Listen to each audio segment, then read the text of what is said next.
Aquí comienza Tupahue, un programa que aborda la identidad de los pueblos originarios y su espacio dentro de la sociedad actual. Radio Recabarren, la radio de las trabajadoras y los trabajadores de Chile. Marimari Compuche, Marimari Compulamuen Compula Peñi. Estamos hoy día en Tupahue, espacio radial mapuche de Radio Recabarren. Como todos los viernes, aquí junto a nuestra audiencia, nuestro Pupeñe Pulamien, nuestros hermanos y hermanas no mapuches que también nos sintonizan acá en la Radio Recabarren, de la Central Unitaria de Trabajadores. Hoy día estamos con un importante invitado, un destacado dirigente, un dirigente con mucha trayectoria acá en la región metropolitana y también en la Araucanía. Nos acompaña hoy día nuestro Peñi Aligüen Antileo. Mari Peñi. Mari Peñi,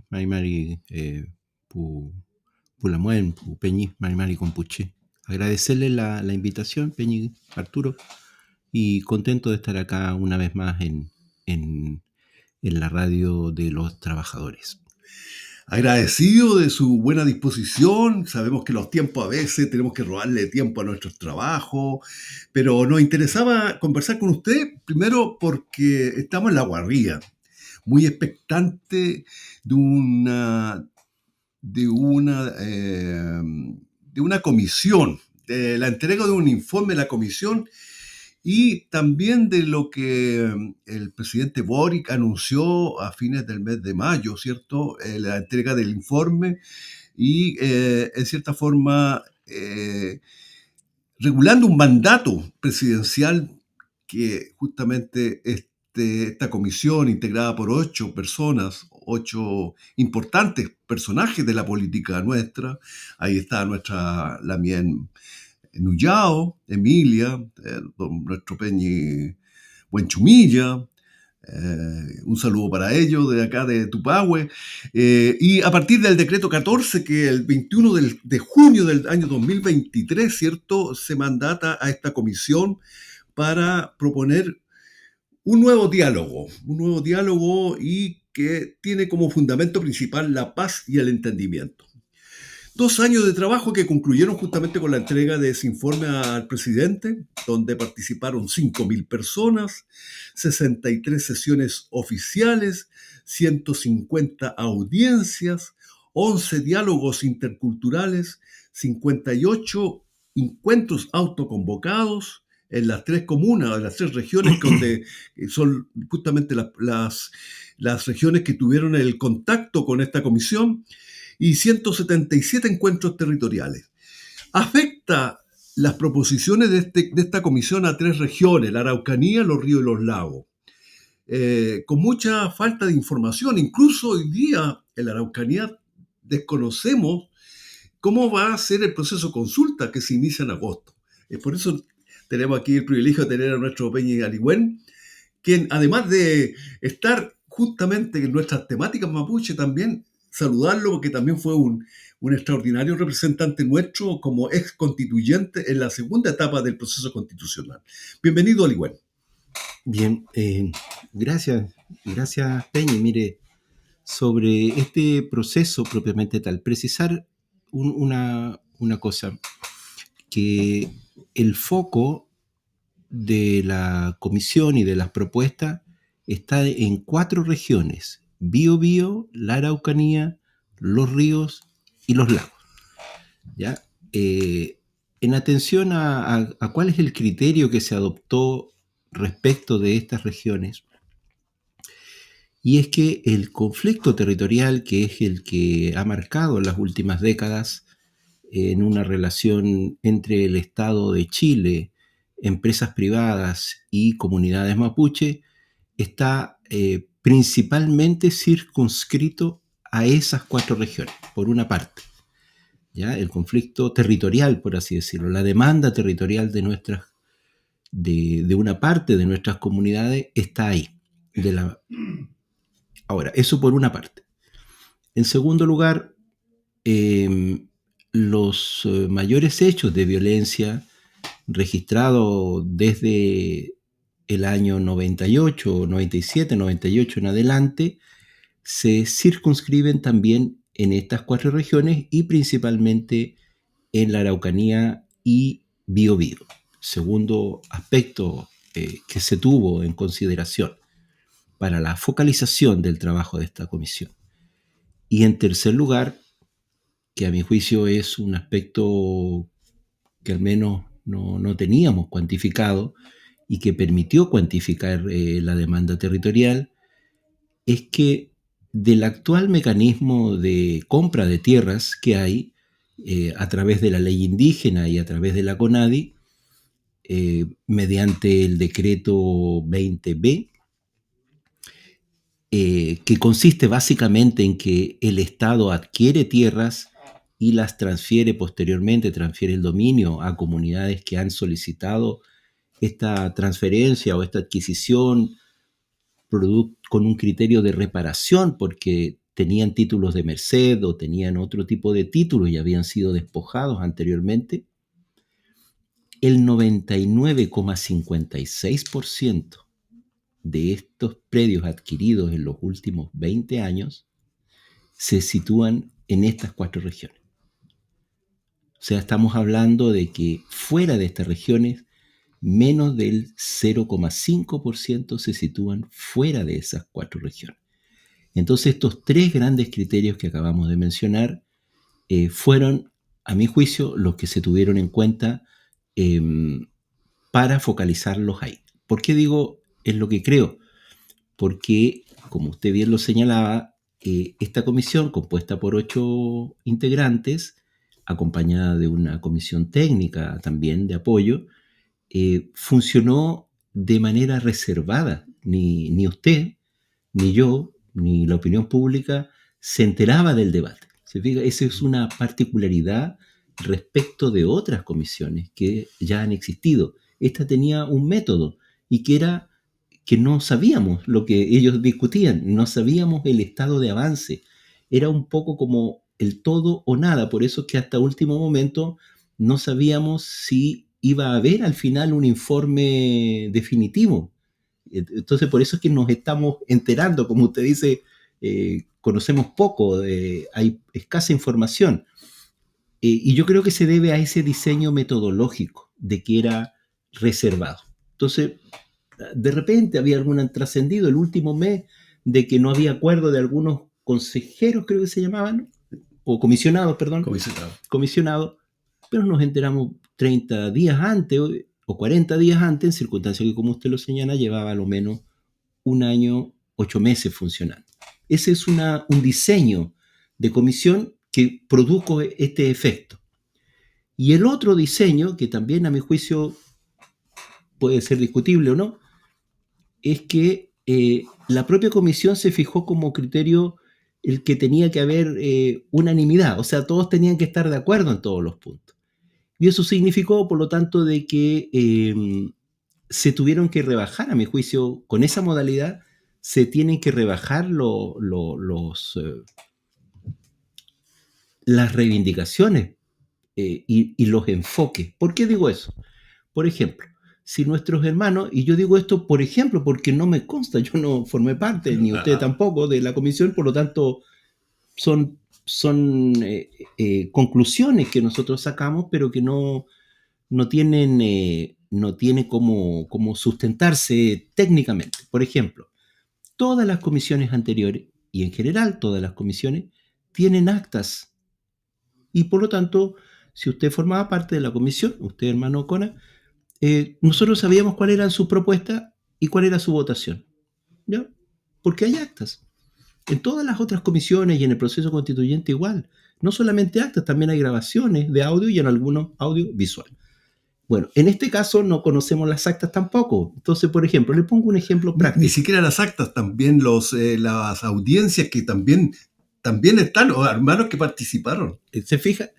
Fíjate, por eso digo que hay un diseño metodológico que tiene determinados efectos, que es lo que usted señala en su introducción. Usted dice en la introducción, mire, la comisión funcionó de esta manera y esto es lo que sabemos. Claro, porque hay un diseño metodológico que lo lleva a usted a llevar a esta conclusión lógica que yo también comparto. yo lo comparto. Le pongo un ejemplo.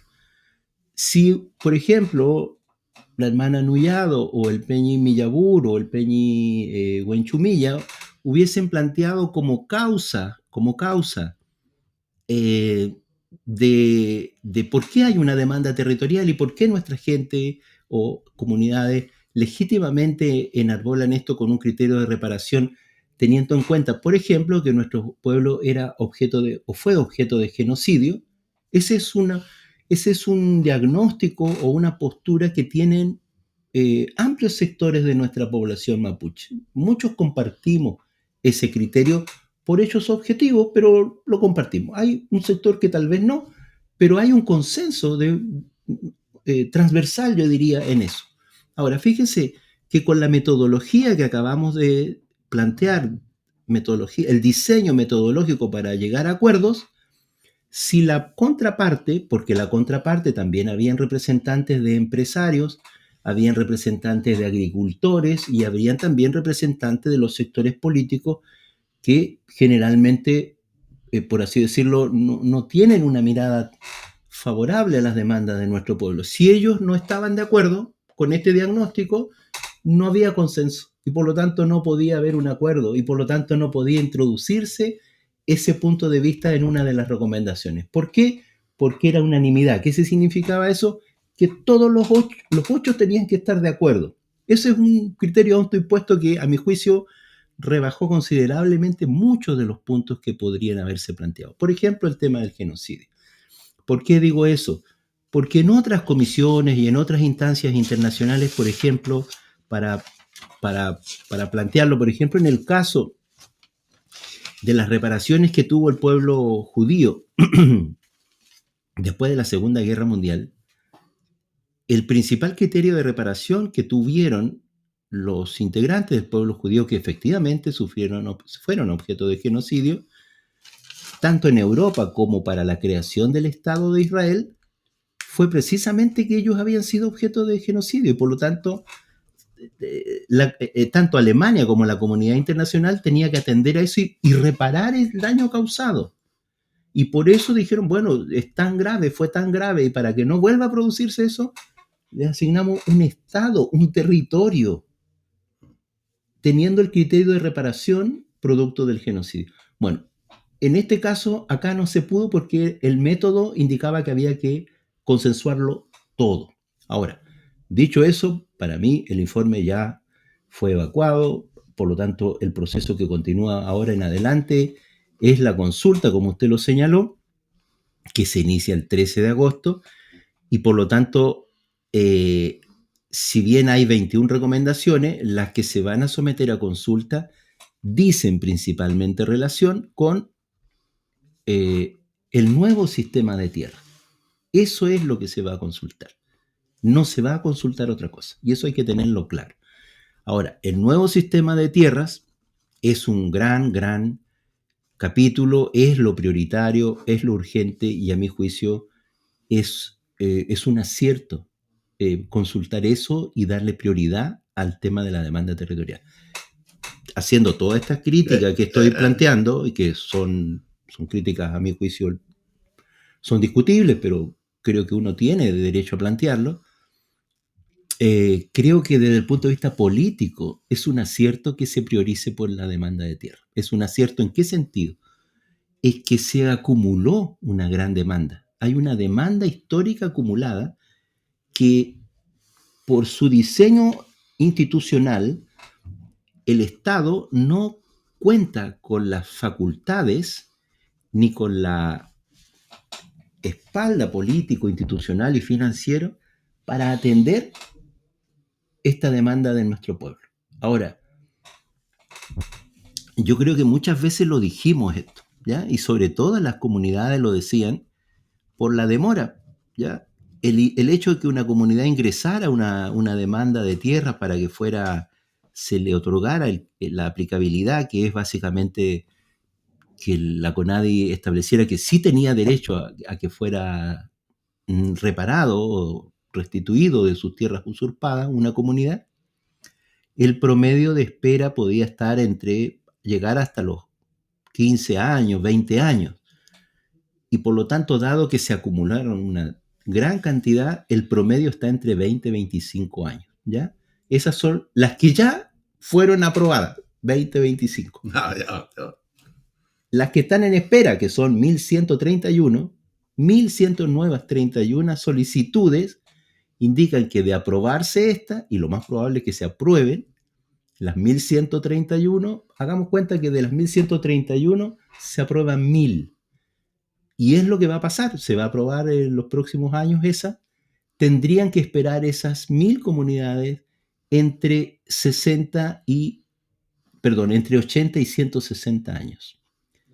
Por lo tanto, esas cifras solamente indican de que, por así decirlo, la institucionalidad, la ley indígena y el sistema actual de tierras para atender la demanda territorial colapsó.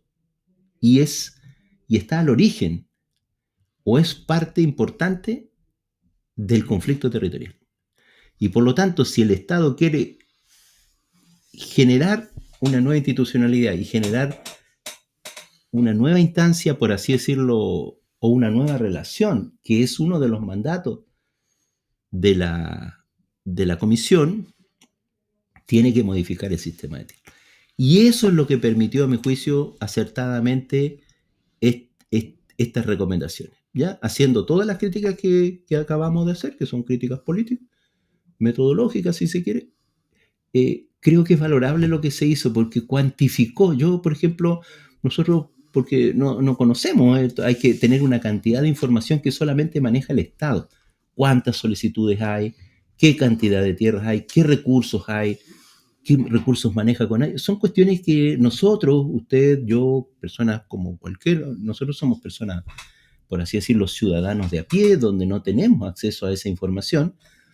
Solamente el Estado y sus servicios públicos lo tienen. Entonces, que se haya cuantificado, que se haya dicho, mire, por ejemplo, fíjense en esto, que nosotros no sabíamos, nos enteramos, como usted dice, ahora a principios de junio, de que para atender esa demanda, solamente lo que está puesto ya en cifra, por lo tanto no es algo nuevo, sino que lo que está ya solicitado a CONADI, se requieren 4.000 millones de dólares. 4.000 millones de dólares es una suma muy, muy grande, es la suma más grande, por así decirlo, que el Estado de Chile destinaría para los pueblos indígenas en toda la historia de Chile. Es una cifra que jamás hemos, por así decirlo, alcanzado, ni mucho menos. Yo tengo la impresión que los presupuestos más altos que hemos alcanzado no superan los 120, 130, tal vez 150 millones de dólares. Por lo tanto, y para periodos más o menos largos. Por lo tanto, hablar de 4.000 millones es algo que jamás nosotros habíamos, el movimiento indígena y el movimiento mapuche, jamás había estado en nuestro horizonte político plantear una cifra tan exacta y tan precisa como la que entregó la comisión, y eso yo creo que hay que valorarlo. Estamos conversando con nuestro Peñi Aligüen Antileo. Los invito a una pausa y estamos de regreso en esta interesante conversación.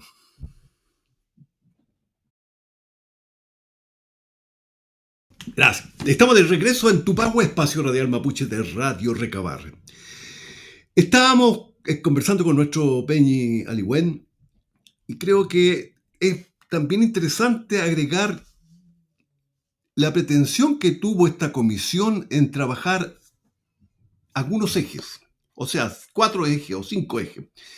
Uno era justicia y reconocimiento.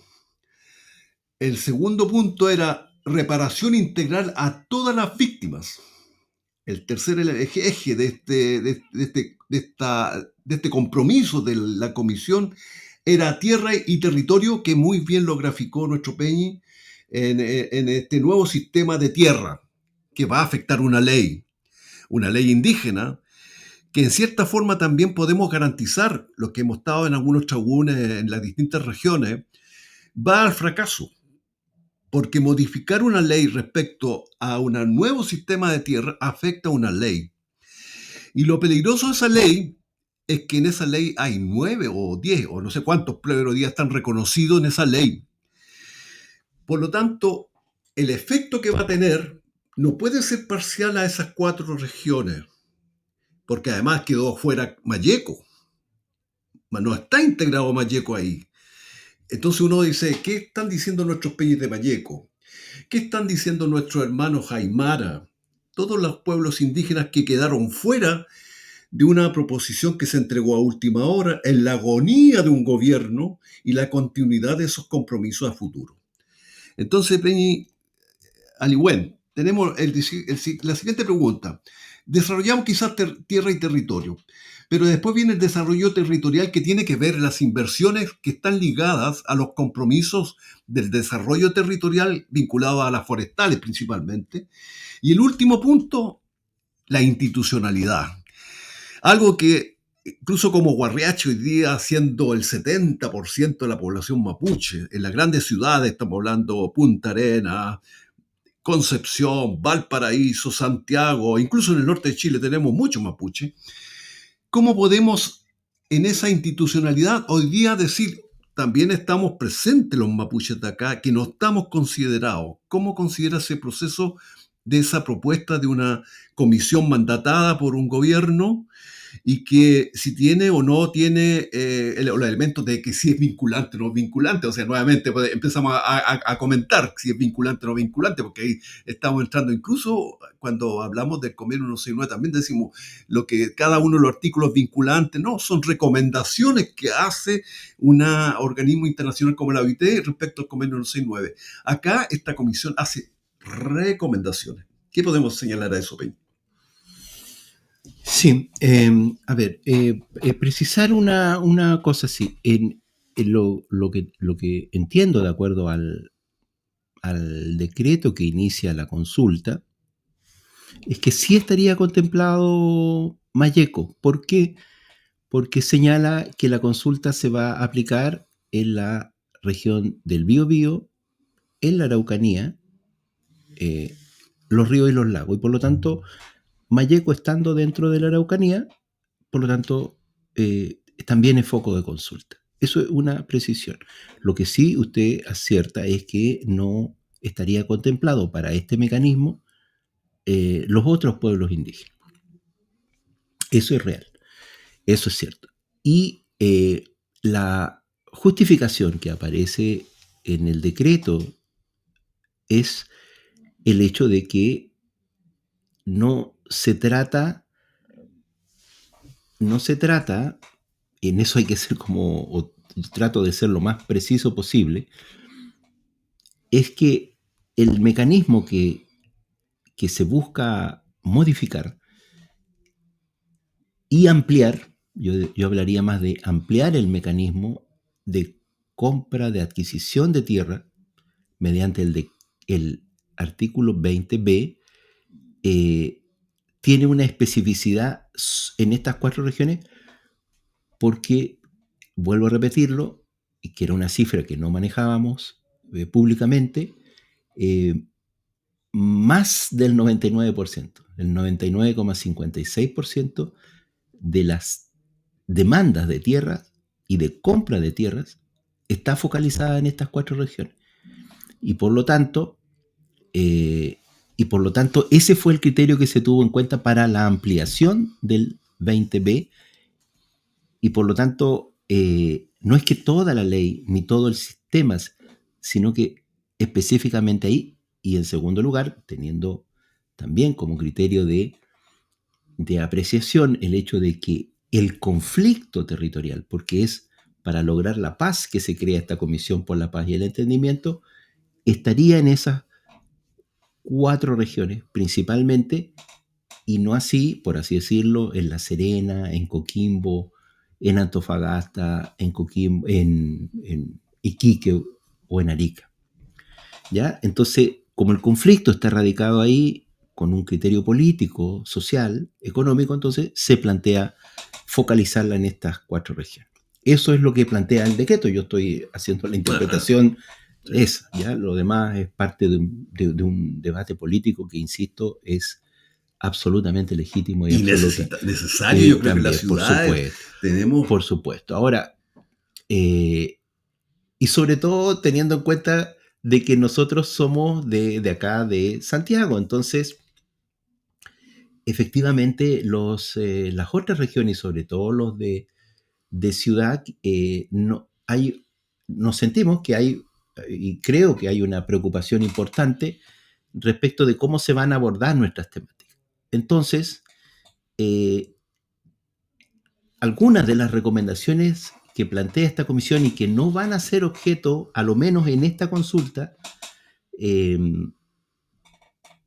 pero sí están dentro de las recomendaciones, es que efectivamente hay otras fórmulas de reparación. La prioritaria es reparación en tierras, ya por el componente cultural, de cosmovisión y todo lo que significa para nosotros y todos los indígenas el tema de la tierra, ¿ya? Entonces se habla de un criterio preferente de reparación con tierras. Pero en subsidio, cuando allí no se pueda, o cuando comunidades o familias lo soliciten, pueden haber otros criterios de reparación. ¿Cuáles, por ejemplo? Y qué es lo que menciona el informe. Puede, por ejemplo, haber inversión en lo que ya hay, en infraestructura, en financiamiento de estudios técnicos, financiamiento de estudios superiores, universitarios, emprendimientos, financiamiento para emprendimientos productivos, económicos, créditos hipotecarios, pago de créditos hipotecarios y una serie de medidas económicas para el desarrollo de aquellas comunidades. Ese es el otro criterio preferente, que es un criterio de reparación colectiva, pero que tampoco se niega a que hayan familias dentro de comunidades que digan: nosotros queremos que también nos reparen de manera familiar y no colectiva, y por lo tanto también se va a atender a ese criterio, como hasta antes no se había hecho. Y eso se va a consultar. Entonces hay una serie de medidas que se están considerando y que a mi juicio son innovadoras en varios aspectos que no conocíamos nosotros. De hecho, es como que estamos entrando en un ciclo nuevo que no, el movimiento indígena en general y el movimiento mapuche en particular, es como que está entrando a un escenario, a una cancha en la cual no habíamos jugado. Entonces es como difícil entregar una opinión, porque nosotros estamos acostumbrados, llevamos varios años, usted, yo y mucha gente, manejándonos con ciertas reglas del juego. Y ahí más o menos tenemos una idea, podemos ser quizás más categóricos al entregar una opinión. Pero en este escenario hay un escenario nuevo que se crea y por lo tanto uno dice, bueno, entraremos de manera paulatina. ¿Y por qué digo eso? Porque lo que usted dice es cierto cuando dice de que no es vinculante lo que se haga con esta consulta. Es verdad, no hay ninguna consulta, ni el convenio 669 en su artículo 6 señala que se busca llegar a un consenso entre los pueblos indígenas y, en este caso, la institucionalidad del Estado. Llegar a un consenso, lograr acuerdos y que se actúe de buena fe de ambas partes. Pero tiene ese carácter que no es obligatorio para el Estado asumir las posturas del Estado. ¿Qué es lo que señala la Comisión por la Paz y el Entendimiento, el informe que dice que, y yo creo que va a recoger eso esta consulta, es que allí donde haya acuerdo entre el Estado y las comunidades, porque esto es una propuesta que se va a discutir, y por lo tanto las comunidades perfectamente pueden decir, por ejemplo, Malleco, por decir algo, porque va a haber una consulta en Malleco, va a haber. Entonces, pueden perfectamente los delegados, aquellos que participen, los que estén interesados, pueden llegar a una conclusión y decir: no nos parece, por ejemplo, que se repare, por decir algo, a la familia, que solamente se repare a las comunidades. Y ellos pueden hacer propuestas también, ¿ya? Y por lo tanto, allí donde hay acuerdo entre el Estado y estos delegados y estas conclusiones, eso a mi juicio se va a aplicar. Es lo que yo creo que es lo que ha comprometido los voceros políticos que uno ha escuchado diciendo allí donde hay acuerdo, y es normal, porque si hay acuerdo no hay problema, porque eso ha sucedido con otras consultas. Donde hay acuerdo, eso generalmente se aplica. Y allí donde no hay acuerdo, el Estado tendrá que decidir, el Poder Ejecutivo tendrá que decidir. Entonces yo creo que eso va a pasar, yo creo que se van a desarrollar.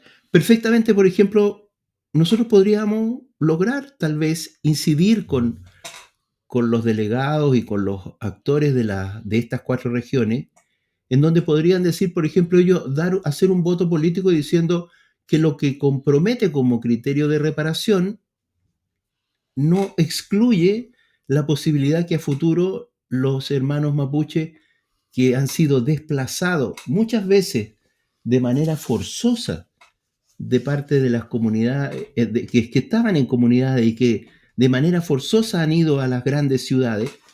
Estoy pensando básicamente en lo que significó las medidas del decreto 2568 de la dictadura militar, en donde decenas, miles de nuestros hermanos y de nuestras familias eh, salieron fuera de las comunidades y llegaron a estas grandes ciudades y posteriormente perdieron sus derechos hereditarios.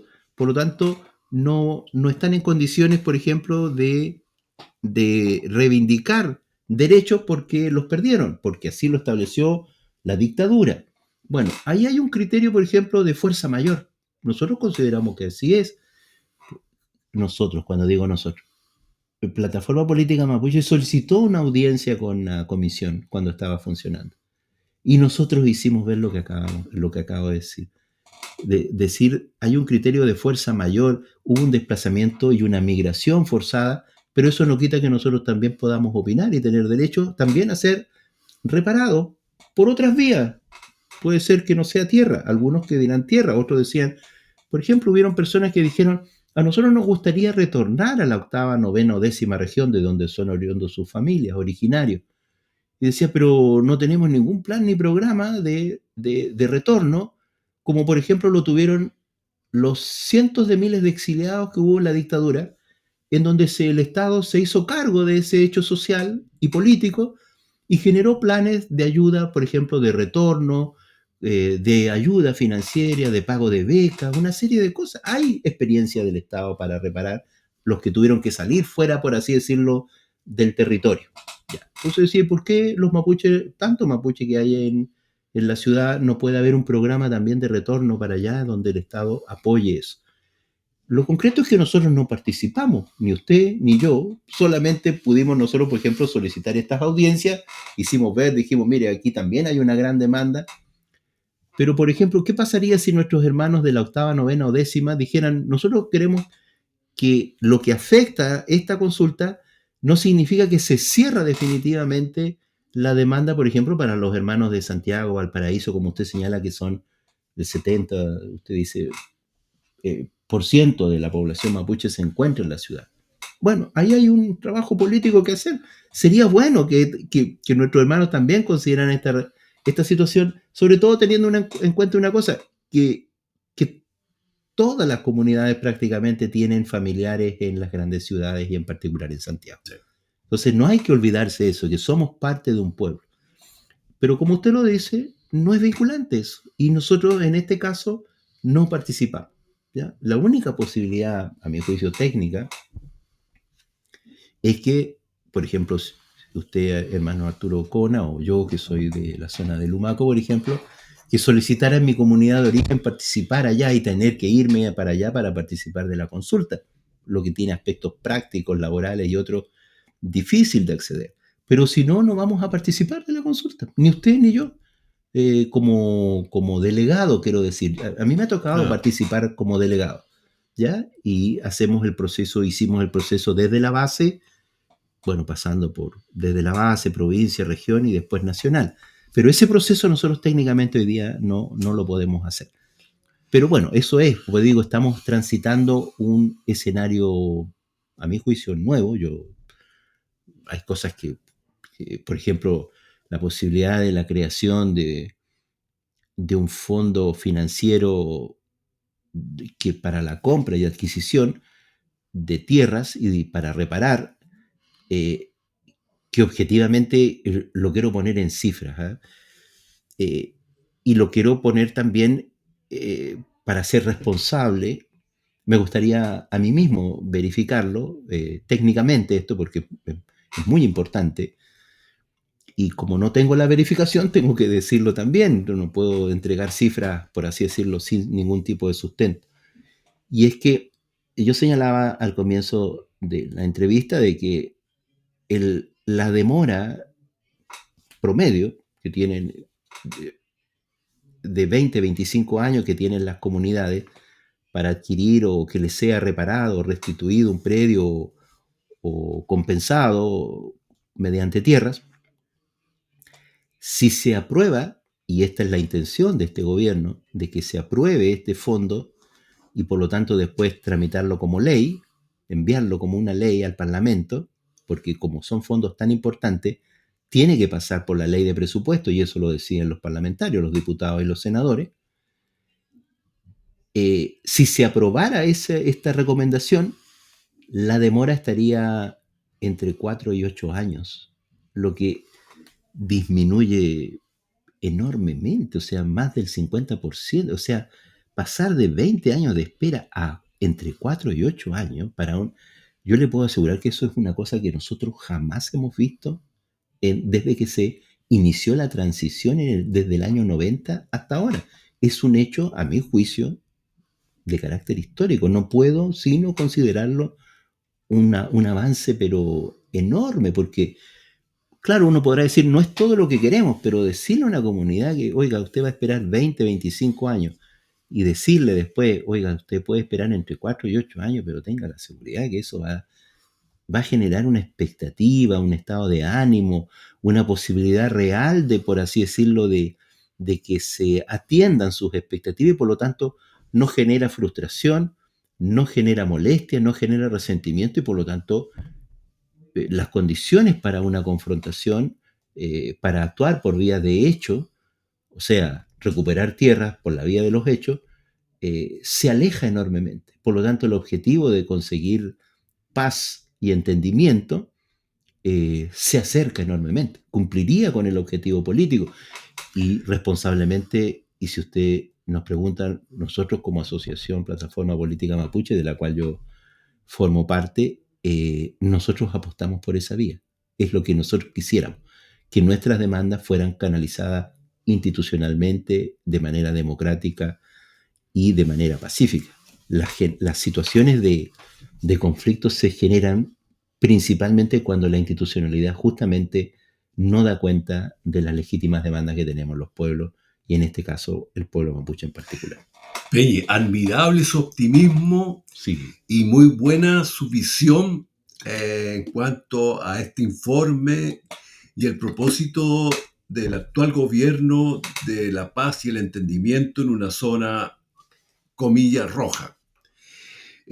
Por la seriedad de su liderazgo, que además tiene formación jurídica, ha sido muy preciso. Y necesitamos, creo, esa visión también. Porque hoy día desde el mundo de la dirigencia, que quizás no manejamos algunos aspectos como lo suyo, el tema económico, cifra, el tema de regulación de artículos, de leyes. Pero sí hay dos situaciones que me gustaría, como estamos llegando al término de nuestro programa, usted habló de un decreto nefasto de Pinochet, del dictador, el 2568, que produjo mucho efecto negativo a lo que es la propiedad indígena en la región de la Araucanía.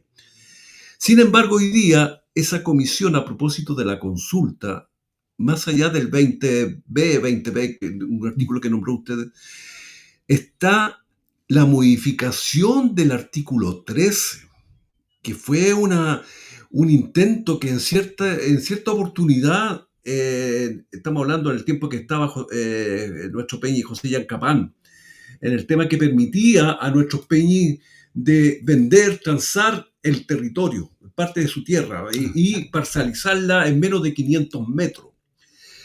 Siendo que esta ley, a juicio mío personal, con la experiencia que tengo y lo que he escuchado de los peñis, que a veces tienen algún sentido lo que reclaman, el corazón de la ley indígena está en ese artículo. La protección de nuestras tierras indígenas, porque el momento de liberar, transarla en el mercado financiero, en ese mismo plan de desarrollo que está proponiendo la Comisión, liberarla como dato a 99, 25, no tengo mayor antecedente, va a producir un efecto pero terrible en lo que significa el espíritu de la ley, protección de nuestras tierras indígenas. Sí. Y si el camino de esta consulta nos lleva a legitimar o a darle el valor a esta comisión, creo que ese propósito que tiene el actual gobierno de ponerle punto final a cualquier reivindicación territorial mata el movimiento nuestro desde la autonomía, la libre determinación y de lo que nuestros peñas están pensando hoy día, el elemento negativo de esta propuesta gubernamental. Peña. Sí, claro. O sea, lo que usted está planteando es por así decirlo, es una línea roja, yo diría. ¿Ya? Hay ciertos límites, hay ciertas líneas rojas que el movimiento mapuche, en este caso, tiene que evaluar y si está dispuesto a que se crucen esas líneas. ¿Ya? Eso es una decisión política, por así decirlo, estratégica.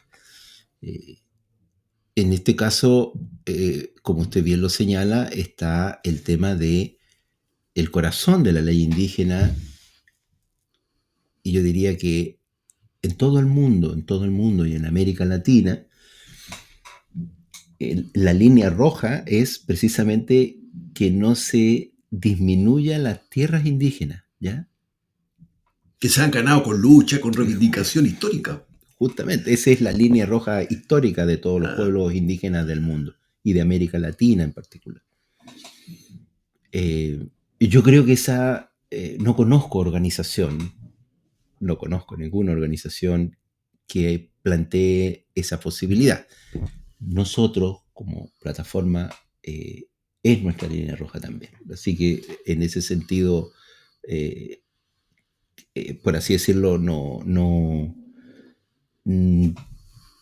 podemos valorar algunos aspectos que se puedan plantear en cualquier propuesta, pero esa es una línea que nosotros no vamos a cruzar, no estamos dispuestos a cruzar políticamente.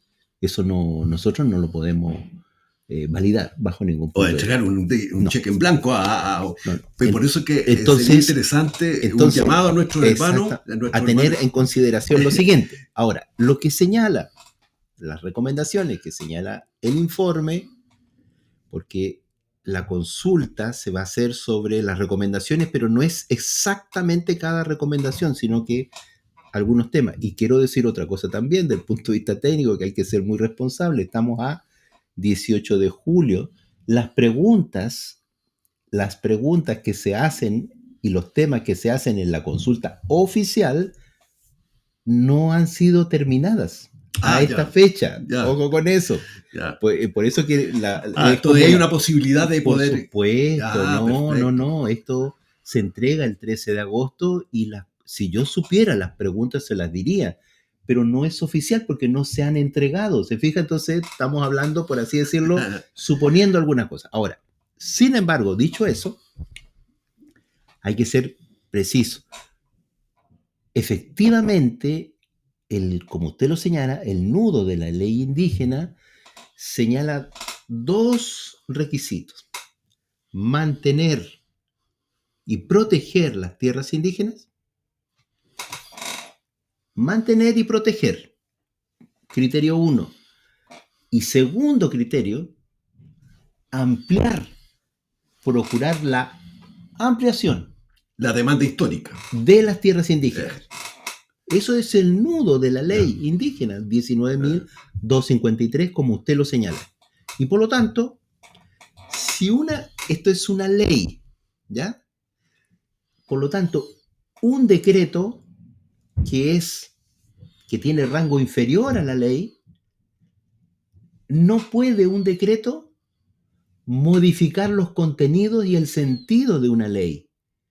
Por lo tanto, si así lo estableciera, que en este caso voy a explicar que no es así, si así lo estableciera, sería ilegal. Y por lo tanto, las comunidades, o usted, o cualquiera, podría recurrir ante los tribunales para resguardar el sentido de la ley, el objetivo de la ley indígena, que no permite lo que usted o lo que algunos sectores pueden tener una legítima desconfianza, porque lo que se trata es de volver a generar las confianzas para volver a sentarnos en un diálogo entre Estado y comunidades y asociaciones. Por lo tanto, desde ese punto de vista yo tengo cierta tranquilidad de decir, si así fuera, sería ilegal. Primera cosa. Ya, Eso ya. lo digo categóricamente. Podemos estar tranquilos entonces en ese aspecto. A ver, ¿en qué sentido? Es que existirían mecanismos legales para impugnar una decisión de esa naturaleza ante los tribunales de justicia.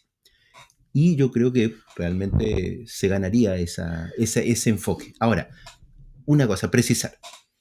Lo que se plantea en las recomendaciones no es la venta de tierras, porque, insisto, sería ilegal. Ya.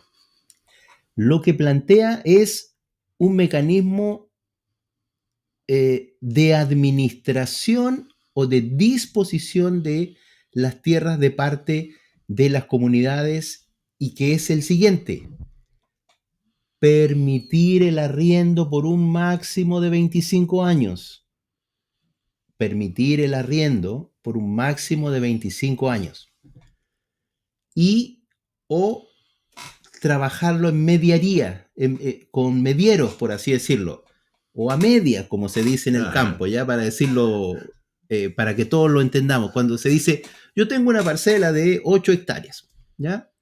Pero con mis recursos alcanzo a producir 3 o 4 hectáreas. Y me quedan 3 o 4 hectáreas libres, que no la ocupo de un año para otro, o no la ocupo hace 4 o 5 años. Entonces, con un socio hago una mediaría, y por lo tanto, en esas 3 o 4 hectáreas se las cedo por 3, 4, 5, 6 años, y ahí él cultivará y me dará una parte. Eso no está permitido hoy día. Entonces, lo que permitiría este nuevo sistema de tierra, permitiría eso y el arriendo, pero con un máximo de 25 años, es más, mediante escritura pública y también con un informe pericial, un informe técnico que avale, por así decirlo, que la gente está consciente de que va a hacer eso y que la va a poder arrendar, pero con un tope de 25 años. No está considerada la venta, porque evidentemente eso habría hecho saltar todas las alarmas. Ha sido pero muy grato tenerlo, comentar lo que estamos, las materias que son interesantes, y dejarlo comprometido en la próxima. A propósito de que, como todavía no sabemos el cuestionario de la consulta, tenerlo y abusar nuevamente su buena disposición. Problema, encantado, ¿ya? Porque efectivamente las preguntas van a también determinar exactamente lo que se consulta. Para el análisis. Así que estamos llegando al final. Nos vemos el próximo viernes. Peucayal, Compuche. Peucayal. Esto fue Tupahue, un programa que aborda la identidad de los pueblos originarios y su espacio dentro de la sociedad actual. Radio Recabarren, la radio de las trabajadoras y los trabajadores de Chile.